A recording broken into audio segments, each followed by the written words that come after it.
Avec moi pour commenter ce qui agite la tech, il y a Philippe Delmas, président de PhD Associates, je le dis en anglais, ancien vice-président d'Airbus, et Alexandre Stachenko, directeur blockchain et crypto-actif chez KPMG France. Bonjour à tous les deux. Bonjour. Bienvenue. Alors, qu'est-ce qu'on a dans notre viseur cette semaine? On va commencer par l'actu de lundi, on va faire ça de manière chronologique.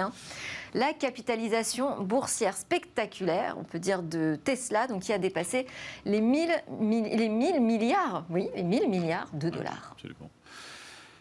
Comme l'ont fait avant elle et Apple et Google et Amazon.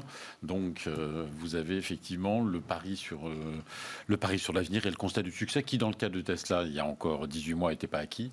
Oui. Et il s'est passé deux choses. D'abord, l'extraordinaire capacité industrielle d'un gars comme Elon Musk, qui, moi, franchement, m'émerveille. Dans une industrie, je connais bien le spatial. Elon Musk a parié dès le début sur des technologies dont je me souviens d'avoir entendu l'Agence spatiale européenne me dire que ça n'avait aucun avenir. Donc, chapeau au gars. Et d'autre part aussi, la rapidité très inattendue, il y a encore 2 ans, je me souviens d'en avoir parlé avec le patron de Total à l'époque, de la conversion des marchés de l'automobile, y compris des grands loueurs, à l'électricité. Alors, l'un plus l'autre, un gars qui a les bonnes voitures au bon moment, qui a réussi son pari industriel, ce n'était pas le cas il y a 2 ans, un marché qui explose. La conclusion est logique. Oui, alors ce bond en bourse là de plus de 12%, en fait, il est lié à une commande, vous l'avez évoqué, un des loueurs, donc une commande de Hertz oui. Auprès de Tesla. Donc on va voir arriver 100 000 Tesla Model 3, je crois. Donc c'est le petit modèle de chez Tesla. Et on va même les voir aux États-Unis, mais aussi en Europe, arriver d'ici quelques jours. C'est une commande record. Bon, bah, ça y est, c'est le succès total là, pour Tesla et son modèle. Je ne sais pas si c'est succès total, je me retrouve dans ce qui a été dit, c'est-à-dire que personne ne peut aller contre ça, c'est-à-dire de voir l'homme visionnaire, les paris technologiques qui ont été faits, alors que beaucoup de gens disaient ça ne sert à rien, ça ne marchera jamais. Je pense que c'est d'une certaine façon aussi beaucoup ce qui manque en Europe sur certaines entreprises et sur certains secteurs. Je prends le mien en particulier, évidemment, de la crypto.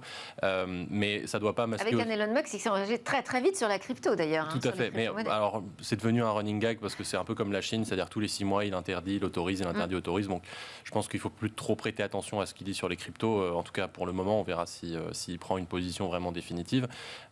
Mais pour revenir sur Tesla, au-delà de ce fait-là, en fait, il faut regarder aussi maintenant l'ampleur de la chose. C'est-à-dire, oui, il y a un succès, mais on aura la discussion aussi sur les autres GAFAM. Est-ce que ça mérite 500 milliards, 200 milliards, 1000 milliards, 2000 milliards?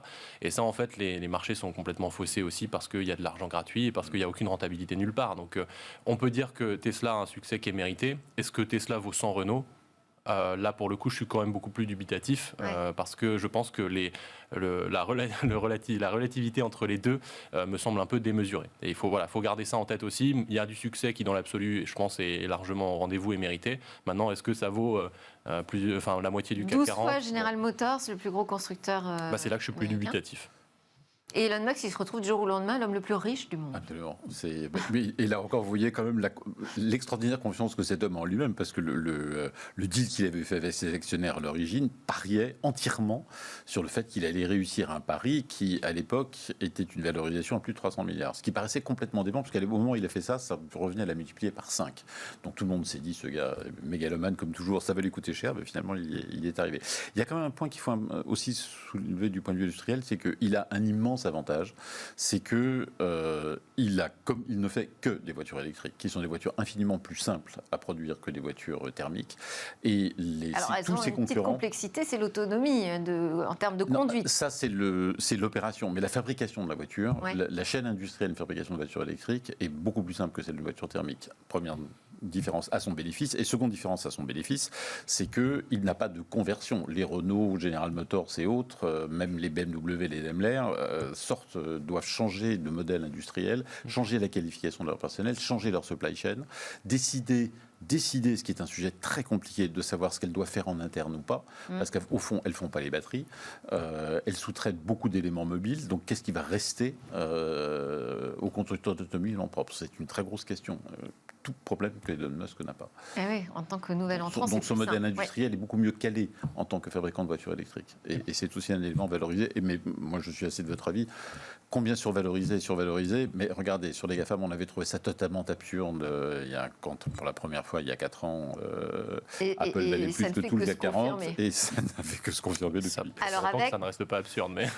Avec l'actu de mardi, on a fait lundi, on va faire mardi, les résultats trimestriels des géants, justement. Alphabet, donc, qui est la maison mère de Google, a publié des résultats records au 3e trimestre, avec un chiffre d'affaires de 65 milliards de dollars, qui représente un bond de plus de 41%, 18,9 milliards de bénéfices nets. Je ne vais pas donner tous les chiffres, mais enfin, à chaque fois, ce sont des milliards de toute façon, et des progressions hallucinante. Oui. Pourtant, dans un contexte qui, a priori, ne devrait pas être très favorable, puisque Google est sous le coup quand même d'enquête antitrust, les GAFAM sont hyper surveillés. Le contexte structurel, lui, est plutôt favorable. Mais alors, voilà. Alors déjà, c'est bon, il faut les relativiser, parce qu'on compare sur du annuel, donc c'est-à-dire que par rapport à une année Covid, c'est sûr que c'est pas forcément la même chose. Si on compare de trimestre à trimestre, on est déjà sur des choses un peu plus relatives, je crois que c'est plus de 10%, quelque chose comme ça. Maintenant, ça reste exceptionnel, ce genre de chiffres qui continuent dans cette période-là, effectivement, mais je pense que ça traduit plusieurs choses. D'abord, il y a une tendance de marché structurel. On l'a vu, il y avait quand même avant beaucoup de gens qui refusaient encore, qui étaient très réticents au numérique. Je pense qu'on a tous été forcés d'y aller, et donc forcément des entreprises du numérique se font un plaisir de cela, et donc on voit que on a plus d'habitudes maintenant qui sont en ligne, le tourisme reprend, donc il y a des recherches aussi qui vont avec, le retail maintenant passe aussi par le e-commerce, donc tout ça est une dynamique qui va favoriser évidemment le business model de Google. Maintenant, je vais refaire... Enfin, ça veut dire que cette transformation numérique, la marche forcée, elle a beaucoup profité aux géants. Ça, oui, effectivement. Mais ça, c'est ce que je voulais dire, c'est que dans la deuxième chose à voir en tendance, et c'est pas une tendance de marché, ça va revenir à ce que je disais tout à l'heure, c'est plutôt l'argent gratuit. C'est-à-dire que les résultats sont quelque chose qui vont effectivement venir d'une tendance de marché et vont venir d'une position dominante. D'ailleurs, petite comparaison entre ce chiffre d'affaires trimestriel et puis des amendes qui sont mises à Google, je pense qu'on peut tous considérer qu'ils s'en fichent un peu. C'est sûr. Je caricature un peu, mais globalement, on peut pas dire ça. Mais l'argent gratuit aussi sur les marchés, la manque de rentabilité partout, fait qu'on va tous en fait mettre de l'argent dans les marchés financiers, en particulier sur Google, sur Tesla, sur Apple, etc. Parce qu'il n'y a nulle part autre où c'est rentable en réalité. Alors, de fait, maintenant, quand vous regardez, alors moi j'ai plus une logique industrielle, quand vous regardez de quoi sont faits les revenus de Google. Google aujourd'hui, c'est une boîte de pub. Ils font à peu près 80% de leur 85% même de leur chiffre d'affaires, et je pense davantage de leur marge, c'est de la pub. Donc ça, c'est une chose. Je crois plus de 26% du marché publicitaire mondial. Absolument. Donc c'est un méga publici, ça va sous tout ce que vous voulez. Le reste, c'est deux activités dont l'une seulement est vraiment nouvelle. Il y a YouTube, qui marche bien, mais qui est un relativement petit business, un business à 6 milliards de dollars de chiffre d'affaires, c'est pas gigantesque. Et il y a le cloud, effectivement, sur lequel ils sont un acteur de rang 2, loin derrière Amazon.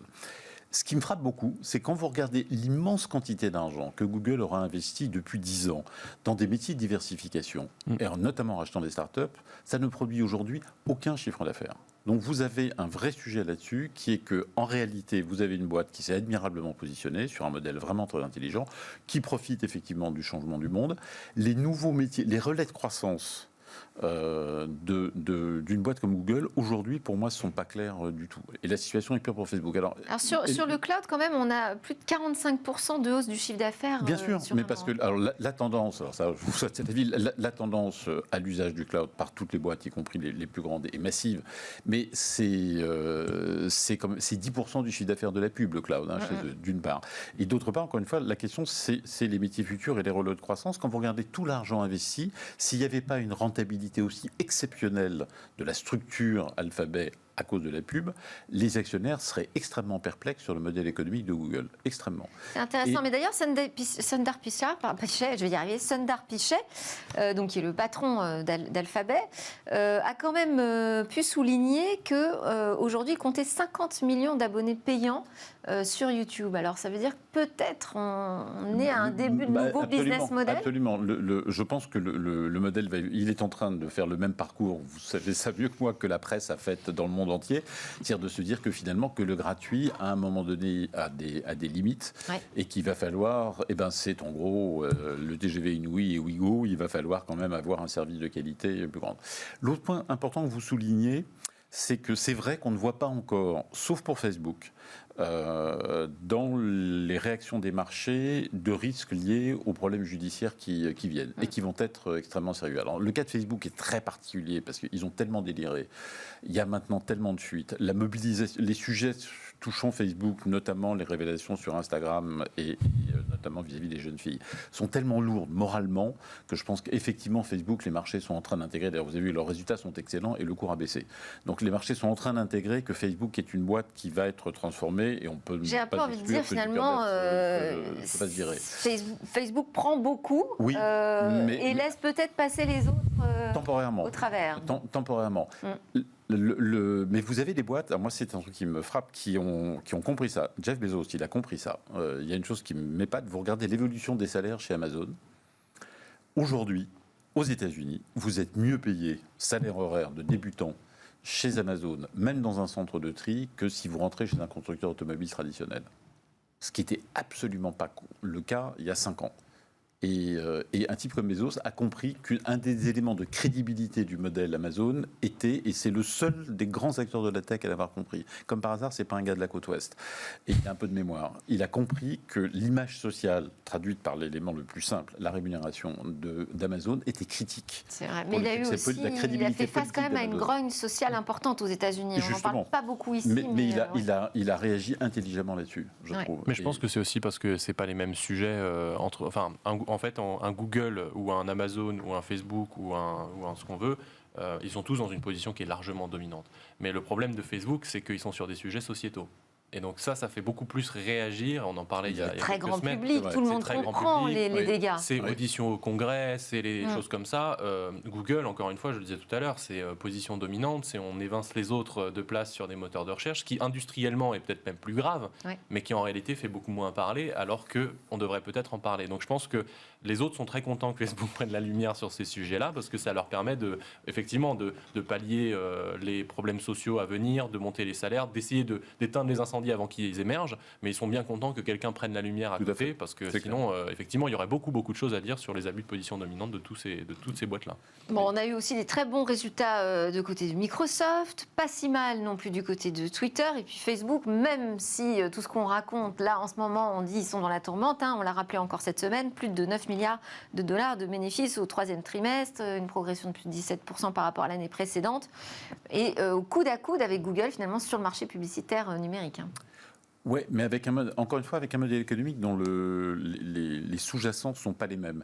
Qu'est-ce que Google vend de la publicité de la façon la plus traditionnelle que les annonceurs. Donc, en gros, c'est de la vente d'espace, Google, comme ont toujours fait les agences en achetant des pages dans les journaux ou des écrans sur les télévisions.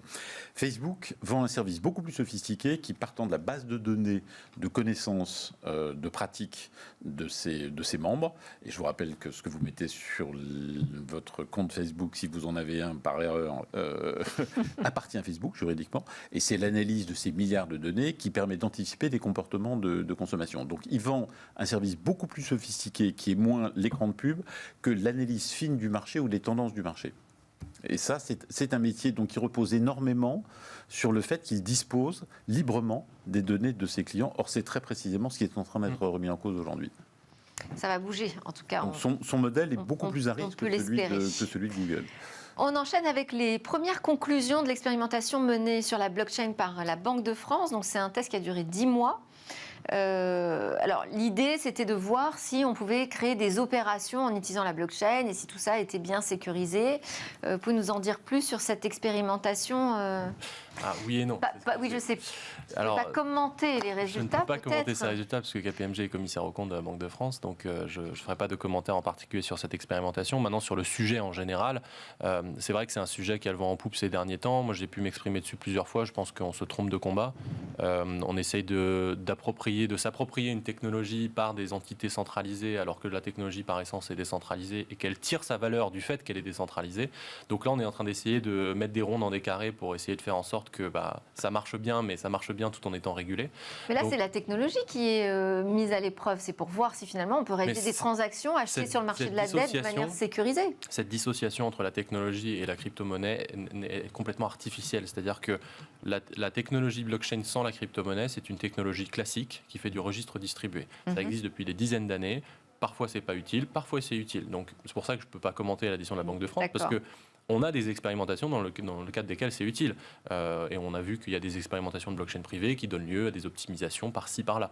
Moi, mon propos, c'est que Alors juste il faut pour quand même oublier dire les sur cette optimisations pour aller expérimentation, sur la révolution, quoi. je sais que vous ne pouvez pas en dire quoi que ce soit. En revanche, on a Euroclear qui a participé au test. Euroclear France dit que c'est un franc succès. Tout à fait. Bon. Et j'ai mémoire, parce que ça fait un certain temps que je suis dans ce milieu-là maintenant, que souvent les francs succès ne sont pas suivis 3-4 ans après. On oublie que c'était des francs succès. Oui. Voilà. Ce qui serait dommage, parce qu'on a même le Financial Times qui dit que c'est l'un des essais les plus significatifs à ce jour des crypto-monnaies dans un marché établi de premier plan, et que l'Europe apparaît alors plutôt bien placée, mais alors en Europe, la France particulièrement, semble être un des pays les plus actifs sur ce secteur. Mais c'est pour ça que je disais qu'il faut prendre un pas de recul, parce que c'est comme si en 90 on disait la France est particulièrement placée sur le Minitel. Super, mais c'est pas ça qui va émerger. Donc là, c'est la même chose. On a le sujet des cryptos qui est à côté. Pour prendre ce pas de recul, c'est comme ce qui est en train de se passer entre guillemets au Nigeria et au Salvador. C'est deux pays qui alors sont pas similaires en termes de taille, de nombre d'habitants, etc., mais qui sont deux pays en développement, nous dirons-nous comme ça, et qui ont choisi des stratégies complètement opposées. Oui. Au Nigeria, on a effectivement une monnaie numérique de banque centrale qui a même déjà été proposée à la population, et on a déjà la banque centrale du Nigeria qui commence à dire on va pouvoir contrôler qui paye quoi, s'il y a des achats qui ne sont pas ceux qu'on veut, on va quand même pouvoir surveiller ce que les habitants achètent avec, ce qui est en fait un parcours qui est un peu celui que prend la Chine en ce moment, et moi personnellement je n'en veux pas du tout. Au Salvador, le président il a dit on va prendre Bitcoin, c'est une monnaie qui ne nous appartient pas, mais enfin avant on avait le dollar américain, ça ne nous appartient pas spécialement non plus, donc on permet de bancariser, en tout cas de financiariser plus de 2 millions de personnes en un mois et demi. C'est des choses qui ne sont pas du tout comparables, parce qu'il y a quelque chose qui est ouvert, public, libre d'accès, qui permet de garantir une forme de confidentialité et qui offre l'inclusion financière à beaucoup de gens et qui permet de se protéger contre l'inflation, qui est quelque chose qui revient en ce moment. Et de l'autre côté, on a quelque chose qui est beaucoup plus centralisé, contrôlé.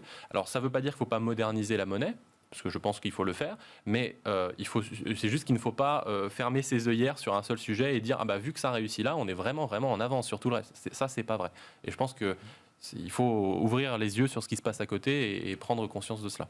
Un commentaire, Philippe Delmas, là-dessus? Oui, je partage profondément cette remarque, parce que vous voyez la perplexité, et qu'il y a quelques vrais fondements des banquiers centraux vis-à-vis des monnaies. On peut dire que c'est des vieux conservateurs. Je pense que ce qu'est une monnaie, la complexité de ce qu'est une monnaie, quand vous lisez le bouquin de Carnet, vous savez, ce Canadien qui a été gouverneur de la Banque centrale du Canada, puis de la Banque centrale du Royaume-Uni, qui explique très très bien la complexité de ce que c'est que la confiance dans une monnaie, qui ne se résout pas à la sécurité technique de la monnaie. Et on voit bien que les banquiers centraux aujourd'hui réfléchissent en ces termes-là. Il y a en effet un potentiel d'outils remarquable et qui rendrait des services qui n'ont pas d'équivalent aujourd'hui. Est-ce que pour autant ceci ferait une monnaie crédible dans la dimension morale du crédit de la monnaie, du crédit moral de la monnaie, de la confiance? Ça semble être une question vraiment compliquée. En Europe, ce crédit moral, il est forcé par la loi. Oui. Mais Ouais. pour combien de temps? Bon. Affaire à suivre. En tout cas, on avance quand même en France un peu sur ce sujet. Soyez positifs. Je voulais vous demander quand même un petit commentaire, parce qu'on ne s'était pas vu depuis l'annonce du plan France 2030 par Emmanuel Macron, à savoir 30 milliards d'euros déployés sur 5 ans pour développer cette compétitivité industrielle de la France. Quel est votre regard? Parce que là, j'entends des commentaires très sceptiques à l'égard de ce plan. On est en France, donc c'est ce qu'on vient de faire d'ailleurs. On va quand même pas commencer par dire que les choses vont bien, faut pas exagérer. Alors pourquoi le scepticisme? Parce que les gens vous disent ouais, mais ça, on a des petits bouts de plans comme ça, on en a eu des tas. Alors, des petits bouts, il y a quand même 4 milliards d'euros pour les transports du futur. Moi, je suis résolument optimiste pour une raison, c'est que c'est la première fois qu'on a un plan qui est cohérent, c'est-à-dire, comme le président l'a très très bien expliqué à Saint-Étienne, il y a un sous-jacent commun qui sont l'ensemble des technologies du numérique. Et il dit, si on ne fait pas ce basculement vers le numérique, on perdra des emplois par délocalisation. Donc c'est un vrai, et il a raison, industriellement il a raison, c'est un vrai renversement de la charge de la preuve. Donc ça, c'est ma première source d'optimisme.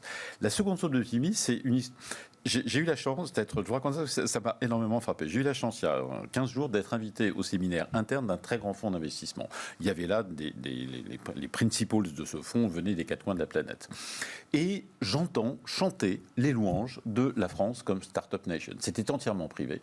Il y avait là des Américains, des Australiens, des Canadiens, des Français bien sûr, des Allemands, des Anglais, bref. Et ces gens disant, La France est aujourd'hui incontestablement le pays d'Europe où l'écosystème pour développer des startups jusqu'à une taille qui s'agrandit d'ailleurs d'année en année est de très loin le meilleur. Ceci a commencé en 1995, quand Jacques Chirac a pris une mesure qui paraissait à l'époque totalement administrative, créer un petit centre d'investissement à la Caisse des dépôts. Et de fil en fil, avec la création de la BPI, on est arrivé à une vraie transformation des esprits. Ce que Emmanuel Macron lance là, on en a pour 10 ans, ça sera pour pareil.